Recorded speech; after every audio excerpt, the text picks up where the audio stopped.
Hi, my name is Angel and I am a New Jersey Realtor and I put out videos all about New Jersey and real estate. So if you're interested in either of those topics, make sure you hit that little bell icon to stay current on my latest content. So one of the most common questions I get from my clients is, how do I actually get my home ready for the market?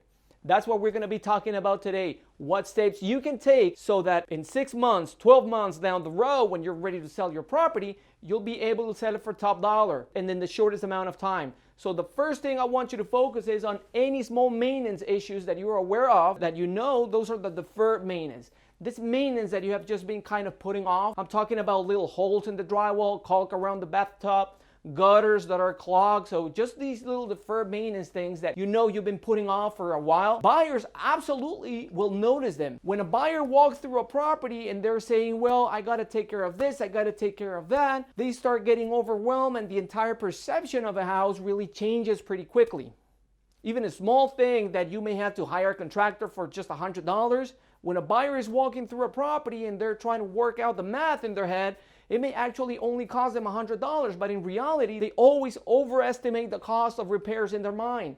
They're thinking, oh man, this is gonna be $200, $300 at least to patch a small hole in the drywall. So the more of these little deferred maintenance items that you can take care of now, the better. Next, I want you to start decluttering your home. Look, we have all been there. Things tend to accumulate pretty quickly in a home, and it can take a long time to start organizing your stuff and figuring out what do you want to sell, what do you want to keep, what do you want to donate. But start that process now and try to eliminate as much stuff as clutter in your home as possible. When I walk through a home with a buyer and a house is cluttered, and then I walk through another home that's exactly the same, but it is open and not cluttered at all, that home feels larger. It may not be larger, but it feels larger. And that's what's really important to a buyer, what a home feels like. I would say try to declutter as much as possible. It's hard to over declutter if you have a garage or an attic or storage space. Start getting boxes and boxing all the little things up now. Put them away for a few months, and once you move into your new home, then you can take all those little knickknacks and decorations at that point. Next, I want you to try to brighten up your home as much as possible. There's nothing that will turn a home more unattractive than walking in and being incredibly dark, even with all the lights on. And again, for a buyer, it's all about what a home feels like. So if they walk into a home and all the lights are on, but it's still incredibly dark in the room, that's a very different feeling than if they were walking in a home and the windows are open and it's bright and sunny and very colorful. That buyer is going to feel two different emotions there. So find ways to make your home as bright as possible. If you have dark curtains, open them up. Replace them with lighter curtains. If you have a dark paint color in your home, replace it with a much lighter color that reflects the light around. If you have a dark carpet, try to replace it. Put another one. So this is also important when you have showings on the home. I always recommend that you leave your blinds and curtains open and let as much natural light into the home. It is also recommended that you leave at least one light on in every room for that showing. Now, not all my clients feel comfortable doing that because of electricity costs, but if you do feel comfortable, I do recommend that, just to make the rooms feel much brighter. Next, I want you to ask yourself, when was the last time this was updated? And I want you to ask yourself this question about your kitchen, about your bathroom, about your floors, your hardware, like the door handles and all your electrical outlet, because this is what buyers are going to be looking at when they come to the property. They're going to open up the doors, and if the handle is 30 years old, you can absolutely tell.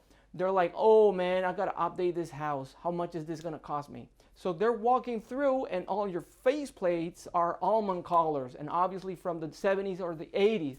They're going to notice that. If they walk into a kitchen and your kitchen may be perfectly serviceable, but in their minds, they're thinking, man, I got to update this kitchen. And that's what, $10,000, $15,000? Do the same thing with the bathrooms. I would say if your kitchen or bathroom hasn't been updated in about 20 years, I would strongly consider investing a little bit of money in those areas and just kind of bring them up to modern standards. Next, I want you to focus on your curb appeal. So this is the front of your home. When a buyer first walks up to a property, that is what they're going to see. Typically, when they see your home online, the very first image that they're going to see is the front of your home. So there is an interesting psychological concept known as confirmation bias. When we first see a person or a house, we're going to make a snap judgment decision right then and there about that, based on that first image. Later on, we're more likely to accept facts that confirm that initial decision rather than accept facts that contradict our initial decisions. So how this plays out in real estate is if they walk up to your house and they see, wow, what a cute and pretty house, then they walk in there more likely to look and accept the facts that confirm that that's a cute and pretty house rather than facts that contradict that maybe this house isn't as cute and pretty on the inside and vice versa. They walk up to your house and the first impression is, wow, look at this overgrown yard and it's ugly there and there's mildew all over the house. They're gonna be like, oh man, what do we have here? They're gonna notice all the little things like outdated door handles and smears and smudges and stains, all the little things that reaffirm their initial perception. This is absolutely a real thing. It's called confirmation bias. And this is why focusing on your curb appeal is so important. You don't have to do anything really over the top. A lot of my sellers, they just focus on their landscaping, so to speak. A little bit of here, maybe cut some bushes. Maybe your grass is cut, possibly buy some mulch, lay down some mulch. Get rid of that mildew or algae growing on your siding. So if your home mat is 15 years old, maybe get a new one. The door to your house hasn't been painted in like 10 years. Maybe give it a fresh coat of paint. Try to do whatever you can to make that initial impression of your home as pleasant as possible. So the next step is the hardest one for many of my clients, but I want you to depersonalize your home.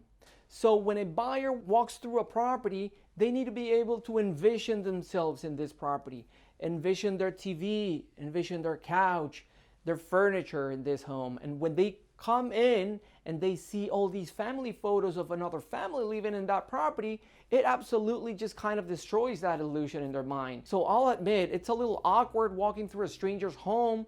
So they have all their furniture there, and when you start seeing family photos in the house, I'll admit it's even a little awkward for myself, like I'm invading somebody else's personal space. You don't want to portray that feeling to any potential buyers. So I know this is hard, but I want you to take down all your family photos and I want you to very delicately box those up in a box and stick them away in a closet for just a few months until you're fully moved into your new home. Once you're fully moved, that can be one of the first boxes that you unbox, but while you're selling your home, I want you to take down all your personal family photos. So my last tip is to start interviewing real estate agents early. Too often, sellers go with the very first real estate agent that they find, and I really want you to interview multiple real estate agents, ideally 2 or 3 real estate agents before you finally choose one. Now, there's a couple of areas that I want you to focus on with these real estate agents. One is what kind of marketing are they going to be doing for your listing? Are they taking pictures on their cell phone, or are they hiring a professional photographer to come in there and take some beautiful pictures, professional pictures? I'll be honest, unfortunately, the majority of real estate agents out there, they don't invest anything into the listings. They take all their pictures on their cell phone and they just upload them into the MLS, Zillow, Trulia, you name them. And what top agents do, and what I do as well, is I invest money into my listings. What I find is by investing in marketing, the homes actually sell for more. And what that means, more commission for me. So it makes up for a portion of my marketing cost. Personally, depending on how large a home is, I spend $500, $1,000 in marketing my listing.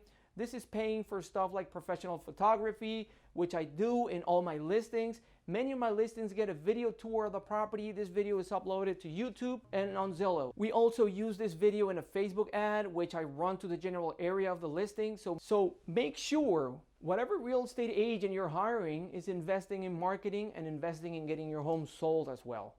So the second area I want you to focus on with the real estate agent is communication. According to the National Association of Realtors, number 1 complaint about real estate agents is a lack of communication. There are some agents that they won't communicate with their clients for weeks, even months. Personally, what I do is I call every single client weekly. I call it Follow-Up Friday, and every Friday I run through every single client. I pretty much give them a call. Hey, last week you had 3 showings. Here's the feedback on those showings. So those are the 2 areas that you really want to look for. A lot of people say, oh, you want to look for an experienced real estate agent. I don't really find that to be true. I know plenty of agents that have been out in the market for years and they're still bad agents. They still don't communicate with the clients very well. They still take pictures on their cell phones and don't invest anything in marketing. For me personally, I think the 2 most important things that you want to look for in a real estate agent are effective marketing and good communication. So it is time for the question of the day now. What do you guys think are the most important variables to consider when hiring an agent? Would you prioritize friendship or blood bonds to professionalism? Your comments down below. Thank you.